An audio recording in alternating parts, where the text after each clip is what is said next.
Assalamualaikum warahmatullahi wabarakatuh. Perkenalkan, nama saya Syahira dari kelas 11 ADP 1. Di sini saya akan menjelaskan sistem hukum di Indonesia. 1. Makna dan karakteristik hukum.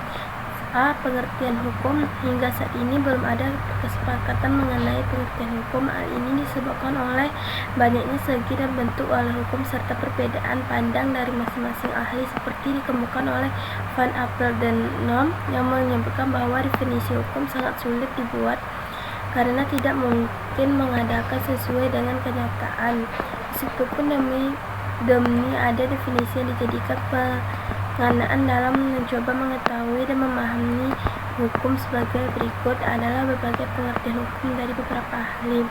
1. Immanuel Kant. Hukum ialah keseluruhan syarat-syarat yang dengan kehendak bebas dari orang satu, bebas yang menyesuaikan dari diri kehendak bebas dari orang lain. 2. Etiquette. Hukum adalah impunan petunjuk pemerintah dan larang-larangan yang mengatur tata tertib dalam suatu masyarakat dan seharusnya ditaati oleh anggota masyarakat yang bersangkutan oleh karena pelanggaran petunjuk hidup tersebut dapat menimbulkan tindakan dari pihak pemerintah. 3. Amin SH. Hukum adalah kumpulan peraturan yang terdiri dari norma dan sanksi, dan tujuan itu adalah mengarahkan ketertiban dalam pergaulan manusia sehingga keamanan dan ketertiban terpelihara. 4. Mukhtasar Hukum adalah keseluruhan kaidah-kaidah serta asas-asas dan mengantar ketertiban yang meliputi lembaga proses mewujudkan berlakunya kaidah itu. B. Unsur ciri kaidah dan sifat hukum. 1. Unsur hukum. Berdasarkan berbagai perumusan tentang hukum yang disusun oleh bidang ahli di pembahasan sebelumnya, dapat diambil kesimpulan bahwa hukum meliputi sejumlah unsur. 2.